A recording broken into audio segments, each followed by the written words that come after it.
Alrighty guys, welcome to your 30-second video, and in this video, as promised, what I'm going to do is show you guys how to code that. I forgot what I actually even named my method. Where the heck is it? Oh, grab HTML info. That's probably pretty important.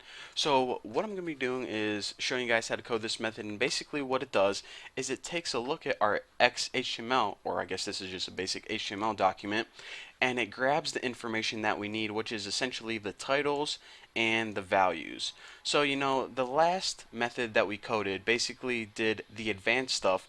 Now we just need to pretty much populate these two things, the hash map and the array list.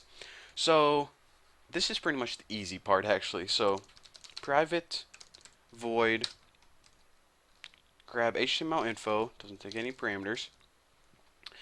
And the very first thing we want to do is we want to make a few variables to store the title, the address, URL, just housekeeping stuff. So string title, because the title of the website is of course a string address, URL, which I don't think I need to explain to you guys what that is, and the int counter. And the reason that we need a counter, let's go ahead and start it as 0, is because you know how I said that I have two websites in here, my main website and my Twitter, and each one pretty much has an ID number. The first one is 0, my Twitter is 1. I could add, my Google Plus, which is 2, YouTube, which is 3, so on and so forth. Since I want this to be compatible no matter how many websites you have, I'm gonna go ahead and make a loop that starts at 0, and it's just gonna loop until the end. So that way, if you have 10 websites, 100, 1,000, this program is gonna work no matter what. So go ahead and start at 0, and that's why I started my ID numbers at 0. Now after the int counter, what you want to do is you want to set the title. You pretty much want to kickstart it off at 0. So title equals get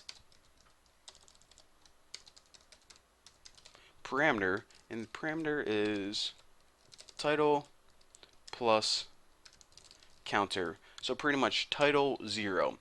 So what am I doing in this? Well, what this method does right here, get parameter, is it's going to go ahead and return the value where title 0 is. So let's go ahead and look, where is title 0? Right here. So the value of this is the newboston.org. So in other words, the very first title is equal to the newboston.org. So again, the reason that I named everything title 0, title 1, title 2 is because every time we want to, get the value, all we need to do is increment this counter through a loop, and it's going to grab different titles. So that's why you need to set up your naming conventions just like I did, with the word title and the value right after it. So now, I keep talking about loops, loops, loops. Let's go ahead and make the loop right now. So while, not white, that's so racist. So while title is not equal to null, because basically, check out what happens. It's going to loop through title 0, then it's going to look through title 1, then it's going to look for title 2, and title 2 doesn't exist, so it's equal to null. So that's what we're pretty much saying. As long as you have, websites, then what do you want to do? Well, what we want to do is, the first thing we want to do is we want to grab the URL. So we pretty much use the same functionality as here, but instead of the title parameter, we're going to use it for the address parameter. So just store this in the variable address, which is what we created up here. So address equals get parameter address plus counter. So the very first time that this loops through, let's see what address 0 is. So since our counter is at 0 on the first loop, it's going to store the value of http, the newboston.org, in the variable address. Now remember, right now this is only a string, and we can't have that because, like I said, our hash map only stores URLs. And like I said, Java can't open strings. It can only open URLs. So what we need to do is convert this to a URL object. So in order to do that, go ahead and put a try statement. And actually, I want to just go ahead and catch this right now because I freaking hate catches for some reason. Malformed. I have to make sure I freaking spell this right. URL exception. And I'll just name this, I don't know, URL exception. And might as well handle this. So URL exception, we'll just print stack trace. There we go. So basically, now that we handled, why does this say? Oh, I need to go ahead and write some try code in here. Alright, so now what we want to do that we took care of the catch, which is pretty much housekeeping stuff, is convert this address, which is a string, to a URL object. Now we already told Java that we're going to make a URL object and store it in the variable URL. So let's go ahead and say URL equals new URL. Now in order to convert a string to our URL object, just go ahead and pass in a string right here. And what this basically does is it runs this class and creates a URL object out of this string address. So basically every time that we loop through right now, it's going to grab the value from this string, or excuse me, the value from this parameter, which is just a string of text called address, and in this line of code it's going to convert that to a URL object.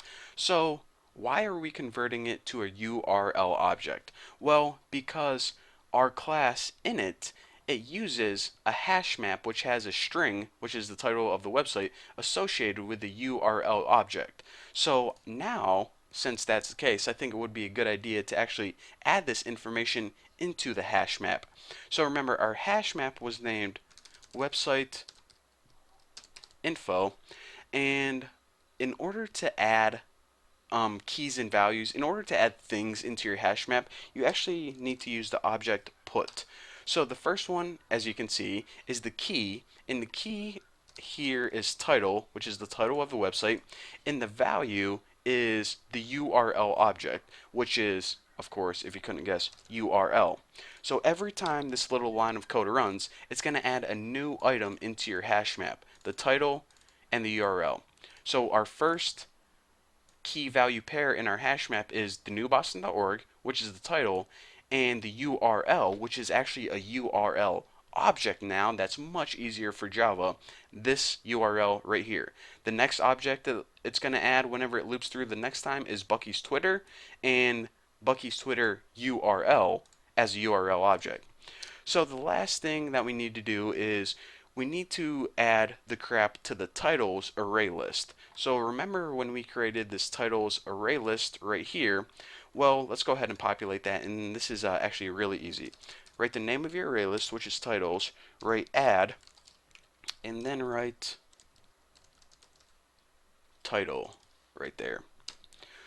So remember, the title is pretty much that first thing we grabbed from that parameter, and we're just adding it to the array list, much like the same way that we added crap to, what was it called, the hash map.